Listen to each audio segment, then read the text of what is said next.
Bom, antes de mais, muito obrigado pelo convite do Félix e também do César.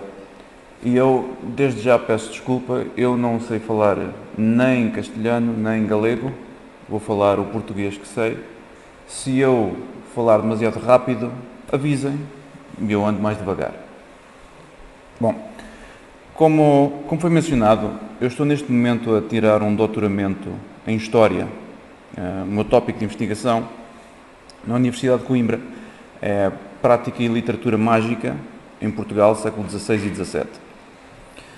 Embora o meu tópico contemporâneo de investigação não seja exclusivamente o livro de São Cipriano, o livro de São Cipriano é um tópico impossível de evitar quando estamos a falar de literatura mágica na Península Ibérica, em particular em Portugal. Assim sendo, eu ao longo da minha investigação fui já encontrando algumas referências a vários livros manuscritos de São Cipriano, livros pré-contemporâneos, e tive a sorte de, inclusive, já ter encontrado alguns manuscritos até o momento desconhecidos. E, portanto, agora aqui a ideia é apresentar de uma forma solta os vários relatos destes mesmos manuscritos e esperando que, ao fim, toda a gente tenha uma compreensão básica do que era o livro de São Cipriano ao longo do século XVII, XVIII, XIX e, finalmente, se calhar, XX. Bom, para começarmos a falar do livro de São Cipriano, eu precisava disto funcionasse.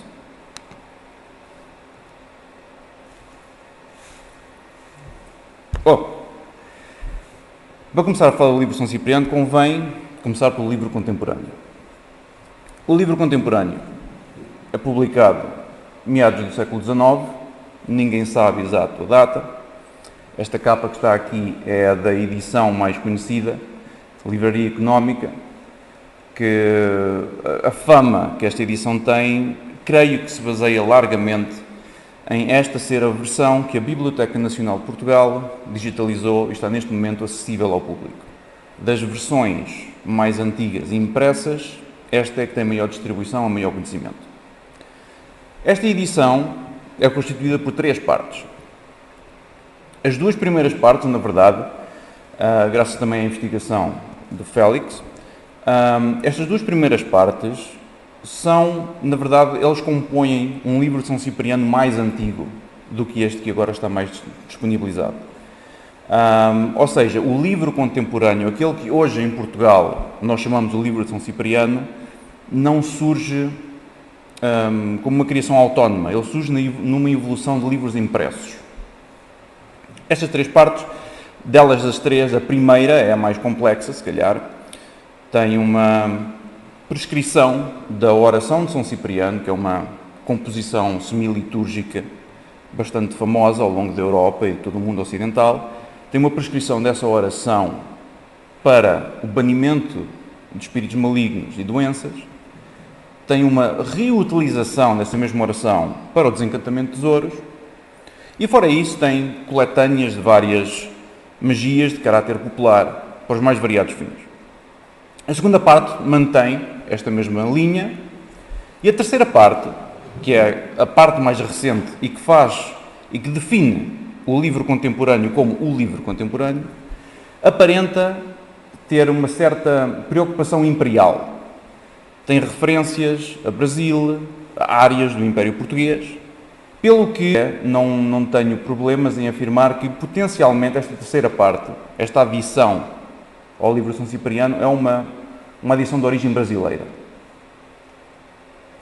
Ou seja, olhando para este livro, ele é um livro abertamente fragmentado. Há várias práticas, vários elementos, vários pedaços de texto, que são facilmente identificáveis como tendo origens várias. Desde origens letradas, outros livros mágicos europeus, até origens populares, como magias populares, quer rurais, quer urbanas. Assim sendo, este é um livro que, para estudar a história do livro de São Cipriano, temos que estar conscientes de que ele tem, no mínimo, 3 níveis de história. O primeiro nível é o livro de São Cipriano enquanto uma ideia. Uma ideia que nós encontramos referências no século XV e XVI e que ao longo da história é construída tanto por populações como por autoridades eclesiásticas e legais que o perseguem. Outro nível de história é a história dos livros individuais de São Cipriano a que nós temos acesso. Quais os seus autores, quais as suas genealogias e quais os seus momentos históricos e como isso se reflete no seu conteúdo. O terceiro nível de história é a história dos elementos individuais dentro de cada livro de São Cipriano. Como o livro contemporâneo, os livros de São Cipriano têm tendência a ser livros fragmentários e cada elemento dentro de um livro de São Cipriano tem a sua própria história. Estes três níveis de história têm que estar apreendidos e não podem ser tratados de forma independente, pois eles comunicam uns com os outros. Então, para agora começarmos a investigação histórica sobre o livro de São Cipriano, sendo uma obra do século XIX, uma das maneiras mais fáceis que nós temos para começar a destrinçar esta natureza fragmentária é através, por exemplo, estudos etnográficos. Temos investigadores de etnografia do século XIX português, José Leite Vasconcelos e Teófilo Braga, e uma das coisas que é notório no livro de São Cipriano contemporâneo é que muitos dos elementos de magia que são descritos neste mesmo livro podem ser encontrados nos trabalhos etnográficos de José Leite Vasconcelos e Teófilo Braga, indicando que parte do conteúdo do livro de São Cipriano tem uma origem em magia popular. Depois está um exemplo disto, por exemplo, isto é o triângulo de desencanto de tesouros, dado no livro contemporâneo, que José Leite Vasconcelos muito bem identifica como um símbolo mágico popular chamado Sino Saimão Dobrado. Assim sendo, estamos a falar do século XIX, as fontes primárias para analisarmos o livro de São Cipriano são, então, fontes etnográficas. José Leite Vasconcelos e Teófilo Braga, como já mencionei, mas também Francisco Martins Sarmento, um outro etnógrafo que eu vou falar mais a seguir. Mas se quisermos recuar para além do século XIX, até se calhar o século XVII, outra fonte é fontes inquisitoriais. Para quem não sabe, a Inquisição portuguesa estava dividida em três ramos. A Inquisição de Évora, que tinha jurisdição sobre o sul de Portugal. A Inquisição de Lisboa tinha jurisdição sobre uma pequena faixa central do país, mais todos os territórios imperiais, Brasil e a África. E a Inquisição de Coimbra, que tinha jurisdição sobre o norte de Portugal. Recorrentemente, quando estamos à procura de livros de São Cipriano, estes surgem todos na Inquisição de Coimbra, indicando que o livro de São Cipriano, enquanto objeto, é um objeto de tradição do norte de Portugal.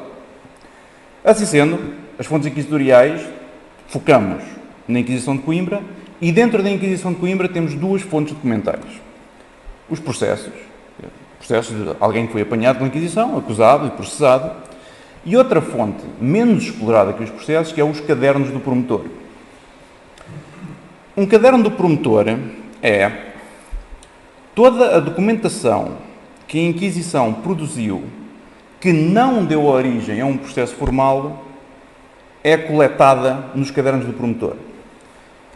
Os cadernos do promotor são maços, literalmente de milhares de páginas, com toda a espécie de denúncias, toda a espécie de investigações, tudo o que não deu um processo está nos cadernos do promotor. E esta é parte da investigação que eu tenho estado a fazer neste momento, que é uma investigação bastante morosa, mas que acaba por dar resultados bastante satisfatórios. Portanto, agora o que eu vou fazer é simplesmente apresentar-vos todas as referências, quer implícitas ou explícitas, de livros de São Cipriano que eu encontrei em toda esta documentação, única e exclusivamente ordenada cronologicamente. A ordem não é minha. Assim sendo, começando. 1620, Fornelos, perto de Vila Real, norte de Portugal. Este é o processo de Pedro Afonso. Esta é a primeira referência explícita a um objeto chamado Livro de São Cipriano. Pedro Afonso era um curador popular. Ele curava doenças, mal-olhados, espíritos malignos, e entre as suas práticas ele tinha um livro de São Cipriano. Ele próprio conta que este livro de São Cipriano tinha sido produzido 30 anos antes do seu processo, ou seja, o processo em 1620, o seu livro, então, seria do fim do século XVI, 1590. E tinha sido copiado de um livro pré-existente que pertencia ao alcaide de Bastos, que é uma aldeia perto.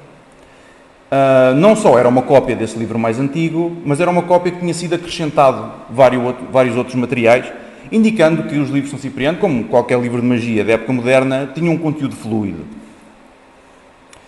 Infelizmente, o livro foi destruído antes do seu julgamento, mas do que é descrito das suas práticas, podemos dizer que este livro aparentava ter descrições de curas e bênçãos feitas junto a rios, fontes ou pontes, em que Pedro Afonso usava uma espada para cortar o mal das pessoas e depois fazia uma pequena sangria no dedo, deixando uma gota de sangue cair no leito do rio para levar a sua doença embora. Este ritual podia ser utilizado tanto em pessoas como em animais e inclusive em moinhos, ferramentas e espingardas.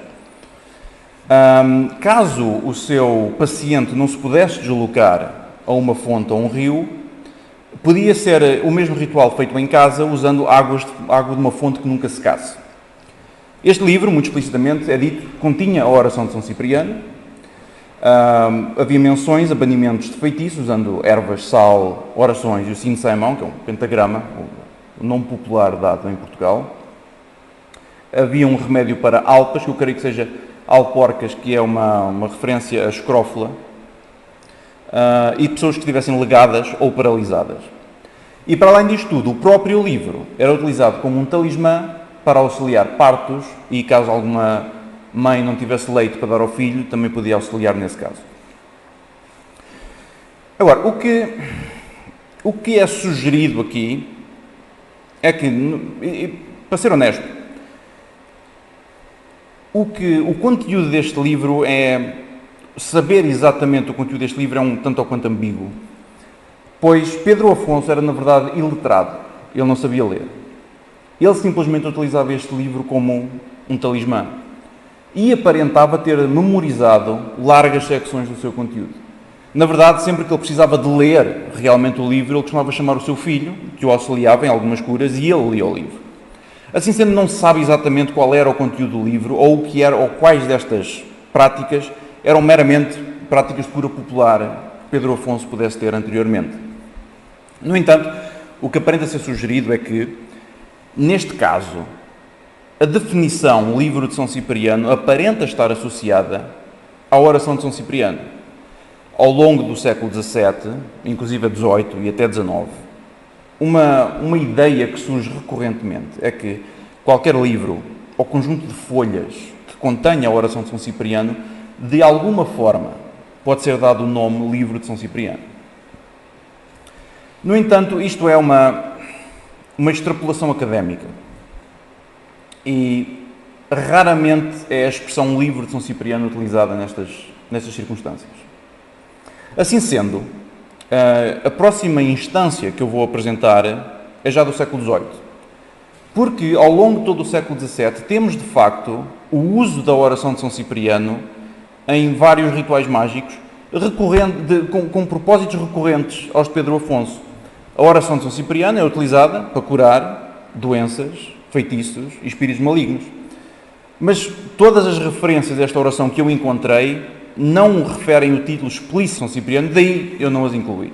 Mas isto é uma prática que é recorrente e eu arrisco mesmo a dizer ainda hoje. Isto acontece.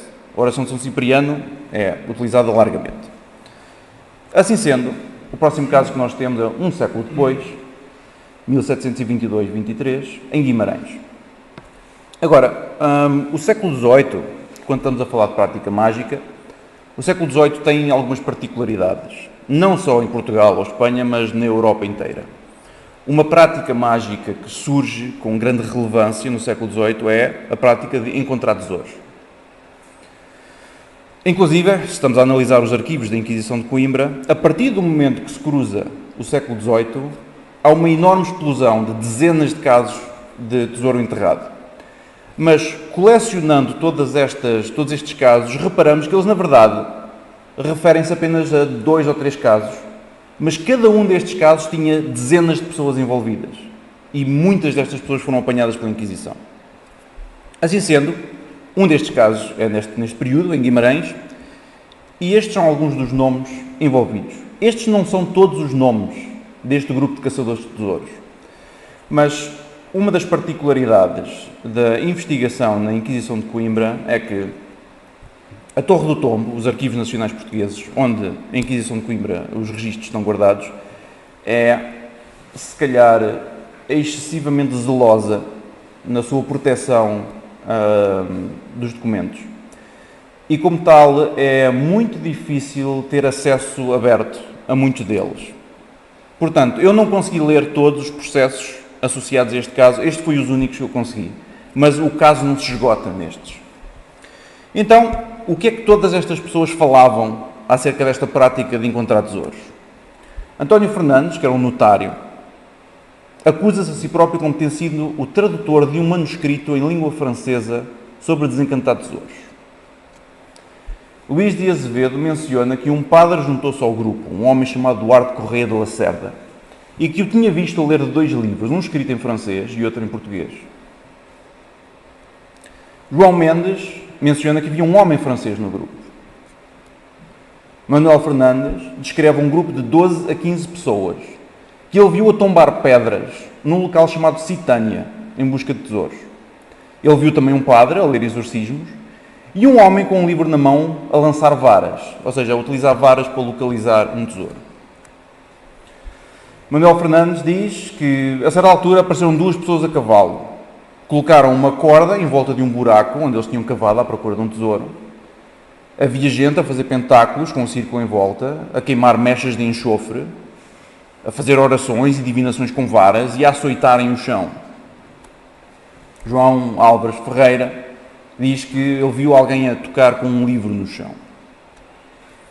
Quando estes rituais falhavam, frequentemente este grupo alterava a sua metodologia e um dos rituais que eles acabaram por fazer foi o seguinte.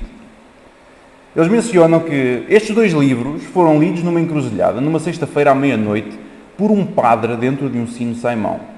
Este chamou o diabo 70 vezes pelos nomes de Lúcifer e Belzebu, e este deveria aparecer num carro de fogo para encontrar tesouros. Seria necessário escavar, tal como divinação, utilizando 4 varas. Como oferta, devia ser dada uma gota de sangue cristão, um cabrito vivo, o pé de um outro cabrito, sangue de cordeiro, 4 vinténs de pão, 2 frangos pretos vivos e 3 velas. E em todo este ritual era utilizada recorrentemente a oração de São Cipriano. Próximo caso, 1777, Carrezeira de Anciães. Isto já é de um caderno do promotor. E há que se notar sempre que estamos a falar de um caderno do promotor, isto são denúncias fragmentárias, portanto há muita informação que não é divulgada. Esta é uma acusação contra Martinho Gonçalves. E a acusação diz o seguinte. Ele tem um livro de São Cipriano, com 2 varas de encantar e de contar, das quais tenho visto usar e várias pessoas. E acende isto, leitura difícil, deles usar uma vela andando de noite por fontes e caminhos, e mais que costuma passar e entrar em casas, onde há gente, e de dia, sem ninguém o ver, e de noite ainda com luz acesa. E faz o mesmo, que tem sucedido de mim denunciante. Ou seja, isto é uma passagem um tanto quanto difícil, mas o que se sugere aqui é que esta pessoa tinha um livro de São Cipriano e tinha feito alguma espécie de vela ou vara que o permitia entrar dentro de casa de pessoas sem ser detectado. Que é uma prática um tanto quanto recorrente da mão da glória, que é um objeto mágico que costuma ser encontrado em grimórios franceses. Se forem à exposição aqui em cima, há lá uma referência a isto. Portanto, ainda que no século XVIII, muito do que é o livro de São Cipriano refere-se a desencantamento de tesouros, isto não é a única coisa que um livro de São Cipriano é no século XVIII. Temos claras referências de outras práticas mágicas, utilizando o livro de São Cipriano, não tinham nada a ver com tesouros. Então, próximo caso, Vinhais. Novamente um caderno do promotor. Acusação contra Isabel de Moraes. Se mete a fazer curas, a descobrir tesouros e a querer descobrir coisas furtadas, dizendo a esta gente rústica que para tudo isto lhe valia um livro de São Ciprião, e que sem ele não podia fazer cousa alguma, e que podia fazer aos pobres ricos, ainda que nenhuma destas coisas tinha surtido efeito. Confirmei isto mesmo, depois que por exatas diligências vim a saber que o livro de que ela usava para os seus enganos era um Virgílio velho, e fica em meu poder. Ou seja, este é um caso declarado de um livro falso de São Cipriano. Este é um daqueles casos que não oferece elementos exatamente para uma compreensão dos livros de São Cipriano enquanto objetos, mas para a própria ideia do livro de São Cipriano, em que qualquer livro, dado esse título, podia ser utilizado como uma fonte de poder local, em que a pessoa podia afirmar que fazia isto ou aquilo. Na verdade, este não é o único caso de livro falso de São Cipriano que eu conheço. Ponto e vírgula. Há um outro caso, que inclusive é anterior ao caso de Pedro Afonso, que é de um cirurgião de Leiria, que é da minha cidade, que emigrou para Lisboa e que tinha um livro de cirurgia com uma imagem de São Cosme e Damião, que ele dizia que era uma imagem de São Cipriano. Mas este livro, em ponto nenhum, é dado o título Livro de São Cipriano. Daí a minha ambiguidade em não o ter incluído aqui. Mas isto é apenas para se dizer que a ideia do Livro de São Cipriano existia para além do próprio Livro de São Cipriano enquanto objeto. Próximo caso, Braga, 1788. Este é o caso de Diogo José Barbosa, e este é um dos casos mais interessantes que eu conheço, que eu ainda estou a investigar. Diogo José Barbosa era um notário e foi, a certa altura, contactado por um outro homem que lhe pediu para traduzir um livro, para copiar um livro. E é isto que ele diz. Por ter ele réu copiado ao dito homem um livro de outro, também escrito em letra de mão, escrito na língua portuguesa, já velho e muito curado, que falava muito em tesouros e que tinha também umas figuras pintadas de tinta preta, que ele réu também copiou, tudo do mesmo modo que ali estavam, e se não lembra nem indagou o que significavam. Somente julga que tudo se dirigia para descobrirem tesouros encantados. Este mesmo livro foi, inclusive, apreendido pela Inquisição, e esta é a examinação que lhe foi feita. E sendo-lhe mostrado o dito livro manuscrito, encadernado em pasta em quarto, e que principia, espírito, e mais embaixo, dentro de um círculo, o homem com os pés descalços, e acaba de São Cipriano Mártir, ficando o mesmo livro com quase metade das folhas em branco, que são todas as que se seguem daí em diante. Depois de bem visto e examinado por ele, disse que, sem dúvida alguma, era o mesmo que ele fizera menção em sua confissão, e o próprio copiara de sua mão. A parte interessante deste caso é que há uma menção explícita neste processo de que este livro manuscrito foi associado ao processo do cúmplice, Diogo José Barbosa. Eu ainda não consegui localizar este processo. Teoricamente estará lá um livro manuscrito de São Cipriano, mas poderá ter acontecido que o processo tenha sido destruído, afinal já são 200 anos, ou tenha sido perdido de alguma maneira, ou que inclusive este processo tenha sido colocado dentro de um caderno de um promotor, mas como eu mencionei, é extraordinariamente difícil ter acesso a esta documentação da Inquisição de Coimbra, portanto poderá ser um caderno do promotor que eu a esta altura simplesmente ainda não examinei. Mas isto é um caso que eu mantenho aberto, tenho esperança de conseguir encontrar um livro manuscrito, emergindo daqui.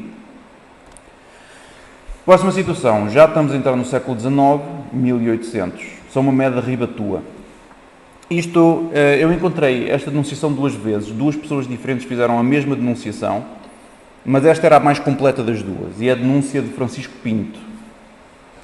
E ele menciona: vigiando uma poça d'água, sentimos gente e fomos espreitar, e vimos que eram 3 pessoas, e chegando ao pé de uns castanheiros, ouvimos falar uma das 3, e disse para as outras que não dessem nenhuma fala. E conhecemos o que falou, era o vigário José Barros Falcão, pároco da mesma igreja.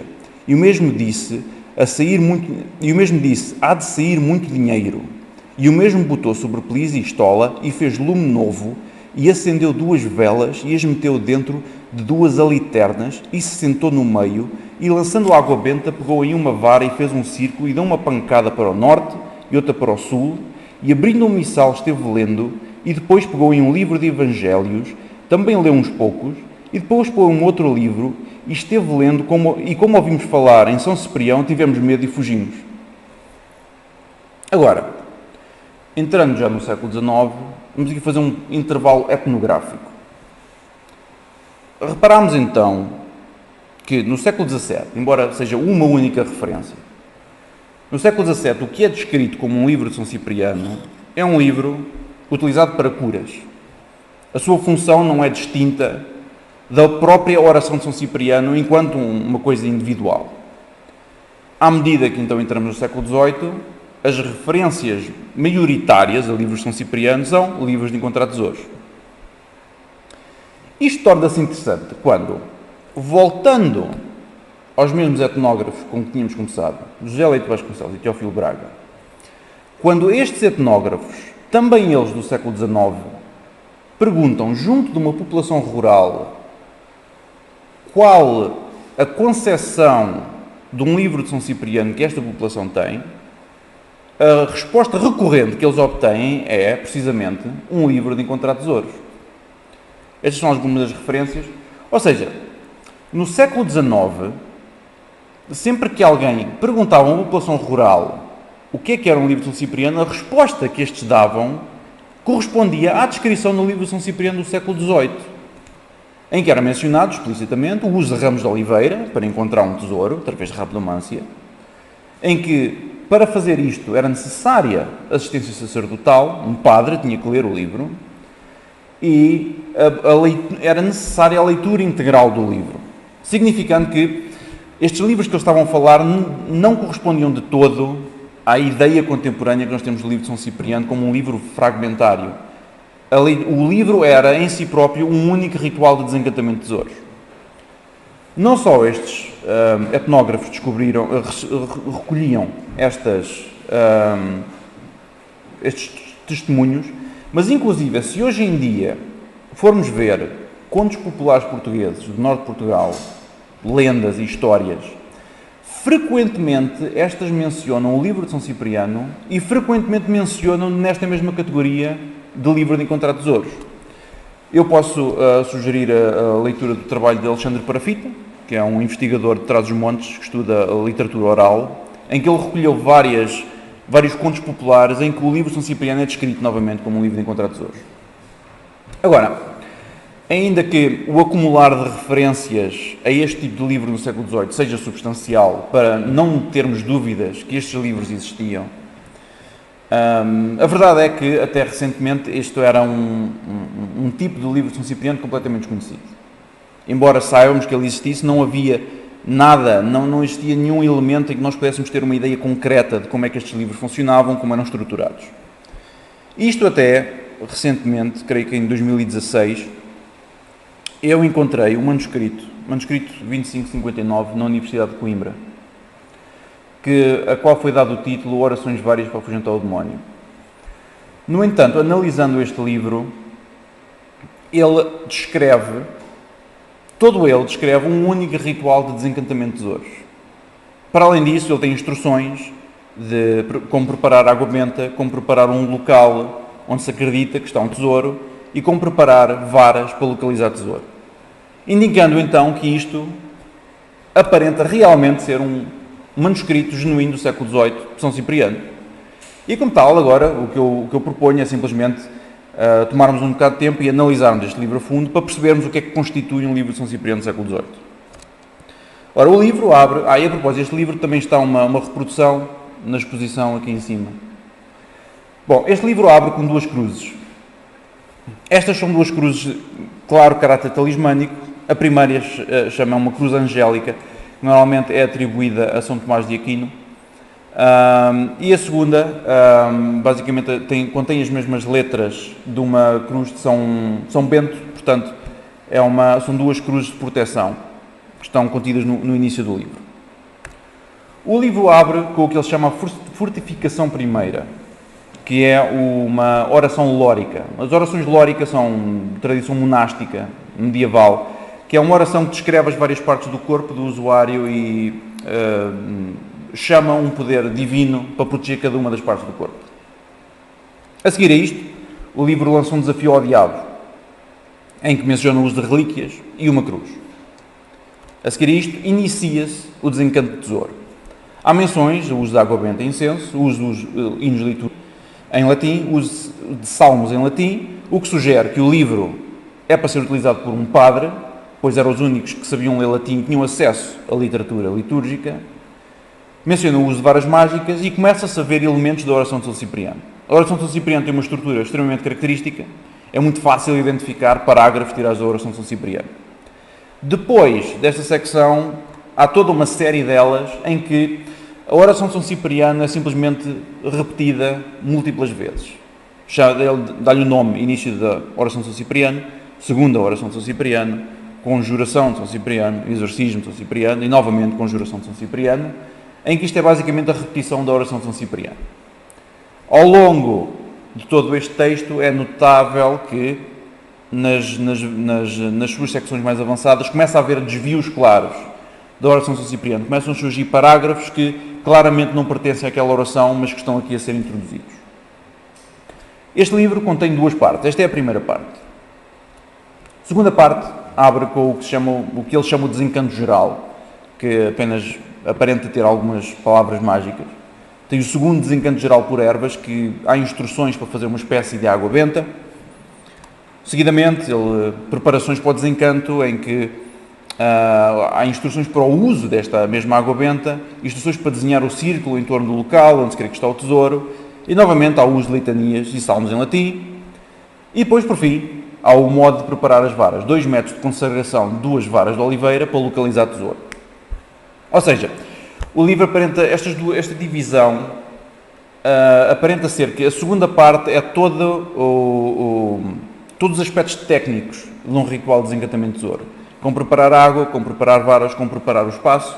E a primeira parte é meramente a recitação contínua do ritual que tem que ser feito para então desencantar o tesouro. Por fim, também convém que este manuscrito, na última página, tem esta inscrição difícil de ler, mas que eu creio que se lê: Josefa Lopes, da freguesia de São Cristóvão de Abação de Guimarães. Isto é um nome, é pouco provável que isto seja a pessoa que escreveu este livro, embora seja bastante possível, fosse uma pessoa que a certa altura foi dona deste livro, possuiu este livro. E, se não nos diz mais nada, dá-nos a localização de Guimarães, que é uma localização que nós já vimos, onde havia referências concretas à procura de tesouros, utilizando o livro de São Cipriano, portanto isto faz sentido geograficamente. Agora, antes de avançarmos, convém explicar outra coisa.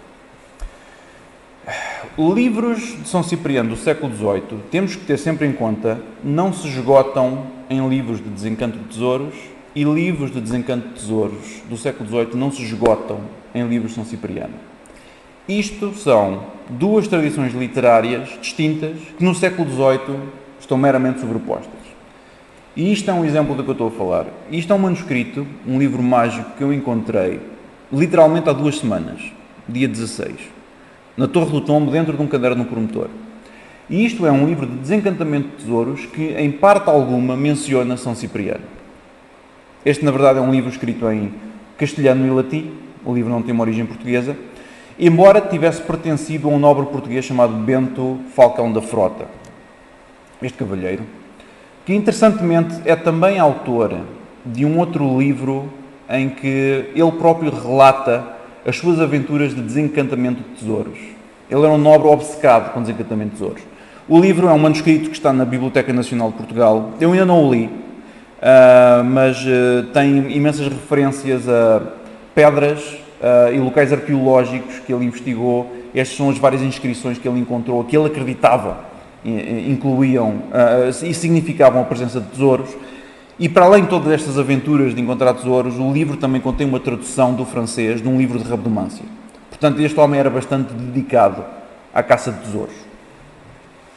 Então agora continuamos, voltamos à Inquisição. Século XIX já. E este é o último caso que eu encontrei na Inquisição. Voltamos a Braga. Este é o caso de Rafael Lopes de Ramos da Fonseca. Este indivíduo era um padre. E o processo dele é interessante, pois isto não é um processo de prática mágica nem uso de livros ilegítimos. A acusação feita contra o padre Rafael era uso indevido de exorcismos. Este era um padre famoso em Braga pelos exorcismos, mas ele não tinha licença da igreja para fazer exorcismos. O caso que nos interessa aqui é um caso em particular, em que uma sua cliente estava doente e o diagnóstico do padre Rafael foi que a doença desta mulher derivava de um tesouro que estava enterrado na sua cave. Este tesouro estava guardado por um demónio. Como tal, o método adequado para lidar com esta situação seria, utilizando o livro de São Cipriano, desencantávamos este tesouro, o demónio era afastado e não só a sua cliente recuperaria a sua saúde, eles ainda ficavam ricos. Portanto, os rituais que ele utilizava são parcialmente obscurecidos, por sempre que ele utilizava este livro, ele trancava-se numa sala. Portanto, nem toda a gente viu muito do que lá se passava. Mas é mencionado o uso de ervas e água benta de 3 igrejas machas, que são igrejas dedicadas a um santo masculino. Sabe-se que ele desenhou um círculo no chão e que leu de um livro manuscrito, que é especificamente referido novamente como um livro de São Cipriano. E sempre que este ritual falhava, há menções que ele fazia divinação com uma peneira para aperfeiçoar os seus métodos rituais e que também ele estava a utilizar o exorcismo utilizando um conceito de corpo aberto e fechado, que é um conceito do norte de Portugal que também é frequente no livro de São Cipriano contemporâneo. Ou seja, começamos aqui a ver uma certa parte do que está aqui a ser descrito, os de divinação com uma peneira e conceito de corpo aberto e fechado, nós aparentamos estar-nos a aproximar de alguma coisa já reconhecível com alguns dos elementos do livro contemporâneo de São Cipriano. No entanto, quando nós agora entramos no século XIX, é quando começa a haver o maior influxo de material estrangeiro fora da Península Ibérica nas tradições literárias mágicas ibéricas. E é isso que o século XIX traz aos livros de São Cipriano. Um outro etnógrafo, Francisco Martins Sarmento. Este é um etnógrafo e arqueólogo, maioritariamente ativo em Guimarães, em que, neste momento, em Guimarães existe a Casa Martins Sarmento, que é a associação responsável pela preservação e divulgação do trabalho deste etnógrafo, e uma das coisas que eles lá têm é os cadernos de notas de Martins Sarmento, ou seja, as notas de campo que ele retirou em escavações arqueológicas ou investigação sobre populações rurais. E um dos cadernos dele, caderno número 37, menciona notas que este homem tirou ao que ele chamou 2 livros de São Cipriano. Um deles, que tinha o título Pai Santo, e outro Livro do Rei São Cipriano. Eu fui a Guimarães investigar esta situação, a ver exatamente o que eram estes livros e porque é que Martins Sarmento lhe chamava Livros de São Cipriano. Assim seja, o primeiro livro, Pai Santo, muito facilmente se identifica como uma tradução do Grimório do Papa Honorius, com elementos do Heptameron. Isto são 2 grimórios franceses. E o que o Pai Santo não é só uma tradução passiva destes 2 grimórios, mas é uma tradução e adaptação da metodologia ritual mágica do Grimório do Papa Honorius para rearranjá-la para se tornar um ritual de desencantamento de tesouros. Significa que o que aparenta estar aqui a ser sugerido é que, importando-se um grimório estrangeiro, neste caso francês, para o território português, traduzindo-se para português e adaptando o seu ritual para ser um livro de desencantamento de tesouros, este livro adquire o título Livro de São Cipriano. E era assim que estava a ser tratado pelas populações locais. O outro livro, o Livro do Rei São Cipriano, é uma situação extremamente parecida com esta. Mas em vez do Grimório do Papa Honorius, é o Grande Grimoire, que é um livro, que também é mencionado na exposição aqui em cima, que frequentemente se encontra associado a tradições de São Cipriano de livros impressos, tanto em Espanha como em Portugal. Inclusive ali pode ser visto o esquema feito por Francisco Martins Sarmento do Círculo Mágico do Grande Grimoire, que está quase exato. Mas mais interessante, a situação do Grimório do Papa Honorius acontece aqui novamente, em que o texto do Grande Grimoire não só é traduzido para português, como é rearranjado para ser um ritual de desencantamento de tesouros. Verdade seja dita, o Grande Grimoire já é um livro que por si próprio tem muito de encontrar tesouros. Mas aqui é dada como, esta função é dada como a única específica deste Grimório. Não só isto, mas este livro, segundo a descrição de Sarmento, tinha duas partes. Esta é a primeira parte, e a segunda parte aparentava ser uma coletânea mais solta de procedimentos de divinação, banimento de bruxas e feitiços, e continha também métodos alternativos de desencantar tesouros. Este é um deles, por exemplo. Para desencantar por ervas em cozimento, valeto ou roleto, folhas de zangarinheiro, folhas de freixo, erva romeira, que é ruda, cardomolar, alhos, água de rosas, tudo cozido em água de rua, incerto, isto é, batizar no sítio onde julga haver o tesouro, será logo desligado. Agora, isto fica muito mais interessante se nós recuarmos ao manuscrito 2559 da Universidade de Coimbra e formos ver a receita para a água benta que é dada nesse manuscrito, que é isto: viloto ou releto, folhas de sangrinho, folhas de freixo, erva barreira ou cerude, cardo molar, cebolas, alhos, água de romeiro, todos estes géneros cozidos com água de raias, e banhar bem um sítio onde houver suspeitas que estão tesouros, e logo será desligado e desencantado. Ou seja, embora estas duas situações não sejam iguais, há uma clara semelhança entre estes dois manuscritos. O que isto no mínimo nos diz é que tanto o livro do rei São Cipriano como o manuscrito 2559 inserem-se numa certa linha genealógica. Embora duvido que seja uma linha genealógica linear, haverá muitas curvas. Mas isto dá-nos a garantia de que estes são dois livros que se inserem numa mesma tradição literária. Avançando, outro etnógrafo, já bem no século XIX, Francisco Adolfo Coelho. Francisco Adolfo Coelho foi o primeiro investigador que escreveu um artigo tentativamente académico sobre o livro de São Cipriano. O artigo Notas e Paralelos Folclóricos relativas a São Cipriano, publicado no número 1 da Revista Lusitana, em 1888. Este artigo, para além de mencionar tradições populares em relação a São Cipriano, descreve vários livros impressos de São Cipriano. Estamos aqui já a entrar nos livros impressos. Ele descreve vários livros impressos de São Cipriano existentes na sua própria época, muitos dos quais eu não conheço. Portanto, não só ainda são os livros manuscritos de São Cipriano um grande mistério, ainda não sabemos tudo sobre os livros impressos. Ainda há livros que nós desconhecemos. No entanto, para além destes livros impressos, ele descreve um outro livro que, embora não seja manuscrito, ele descreve como ter sido feito numa prensa manual. E ele também diz que este livro pertenceu a António da Silva Túlio, que era o diretor da Biblioteca Nacional Portuguesa no século XIX. Ele transcreve algumas secções deste livro neste artigo. É muito difícil, a digitalização não é boa, mas o livro está escrito num latim extremamente quebrado, difícil leitura,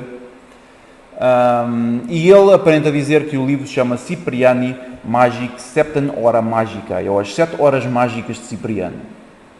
No fim, ele acaba por se lamentar que António da Silva Túlio morreu em 1884 e, como tal, Francisco Adolfo Coelho não pôde examinar extensivamente este livro. O livro desapareceu. Não só, tanto eu como várias outras pessoas já tentámos localizar este livro, sempre sem sucesso, até recentemente. Um dos trabalhos que eu estou agora a fazer, uma das linhas investigativas, é a Biblioteca Nacional de Portugal. O catálogo da Biblioteca Nacional de Portugal não está inteiramente digitalizado. Ou seja, há muitas obras que ainda estão nestas pequenas gavetas, nos cartõezinhos, milhares de cartões. E então o que eu tenho estado a fazer é, sabendo que o catálogo online não está completo, eu tenho estado a percorrer os vários milhares de cartões de obras manuscritas presentes na biblioteca a ver se encontro alguma coisa especial. E encontrei alguma coisa especial no abril passado. Eu encontrei o Septem Hora Magicae. Este foi o estado em que eu o encontrei, livro extraordinariamente danificado. Na altura não me deixaram consultar este livro, deixaram-me só tirar esta fotografia. No entanto, podemos ver que tem um carimbo no canto que diz compra. Isto significa que a Biblioteca Nacional comprou este livro pouco depois da morte de António da Silva Túlio. Eu inclusive estive a consultar o catálogo do leilão da Biblioteca de António da Silva Túlio, a ver se encontrava este livro. Não encontrei, mas aparentemente a biblioteca comprou nessa altura.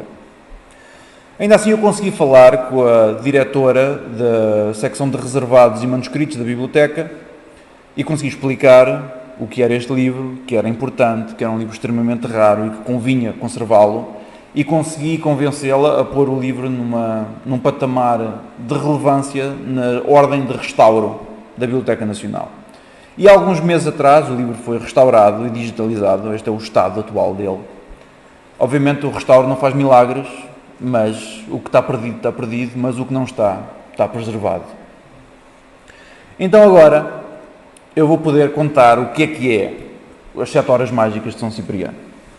Bom, como mencionado por Francisco Adolfo Coelho, o livro está em latim, mas é um latim extraordinariamente difícil de ler, quebrado, palavras desconhecidas, palavras truncadas, é muito difícil de ler. Hoje, inclusive, contratei um tradutor já para o traduzir e ele teve uma grande dificuldade em lê-lo, e o texto que ele produziu, por vezes, é muito difícil de entender. Ainda assim, o livro aparenta estar dividido em 5 partes.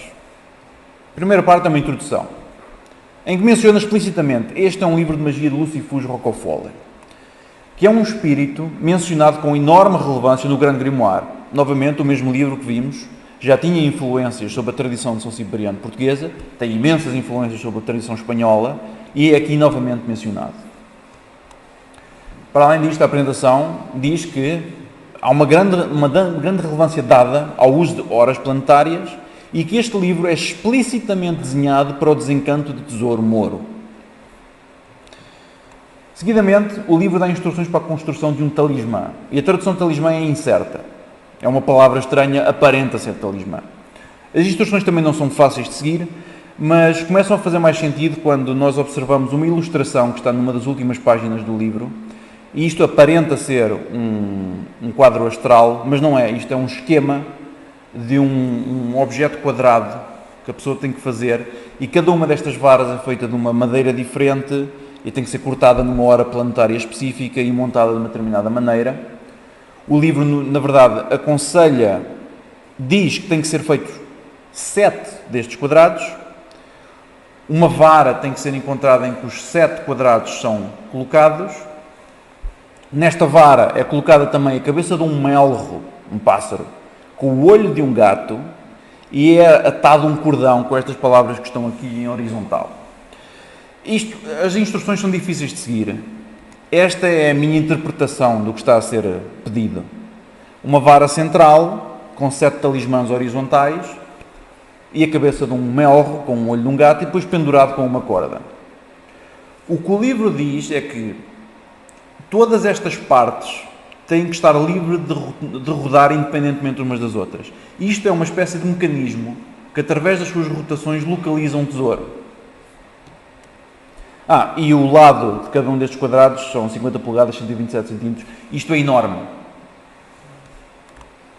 Seguidamente, há instruções para realizar um pacto com Lucifus Rocafole, em que há uma receita complicada para fazer velas mágicas e incenso. E aparentemente este pacto é necessário para fazer este mecanismo funcionar. Seguidamente, é dado o ritual para encontrar tesouros, onde se localiza este mecanismo e como o pôr a funcionar com uma receita de incenso.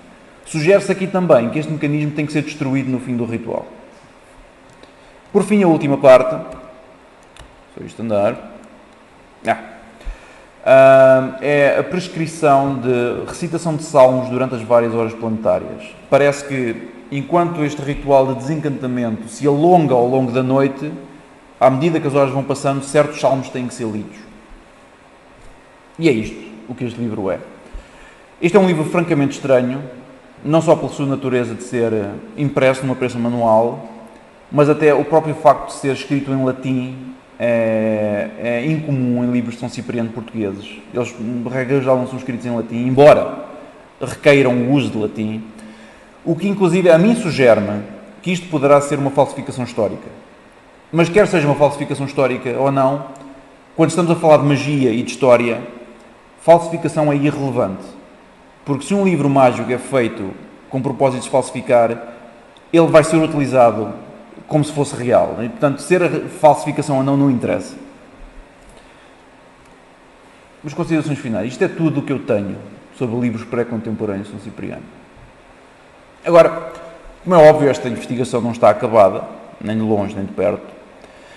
É óbvio que a avenida mais certa para se continuar a descobrir o que era um livro de São Cipriano antes dos livros contemporâneos é a continuação do estudo da Inquisição de Coimbra. Mas, infelizmente, as condições, não sei se políticas, se administrativas, atuais da Torre do Tombo não permitem esta investigação com muita facilidade. Eventualmente, terá que haver um esforço, ou por parte de privados ou por parte governamental, de digitalizar e preservar toda, não só a Inquisição de Coimbra, mas também a Inquisição de Évora e toda a restante documentação inquisitorial. Felizmente, a Inquisição de Lisboa já está digitalizada e disponível ao público, mas o resto tem que ser feito à restante documentação. É a única maneira de se prosseguir esta investigação. Depois de resto, olhando novamente para o livro contemporâneo, como vimos todas estas várias versões, o livro contemporâneo apresenta-se como uma clara herdeira de toda esta história. Como eu mencionei, a primeira parte tem uma secção em que usa a oração de São Cipriano para banir espíritos malignos e curar, tal como o livro de Pedro Afonso, 1620. A mesma primeira parte tem um ritual de desencantamento hoje que utiliza a oração de São Cipriano, tal como os livros do século XVIII.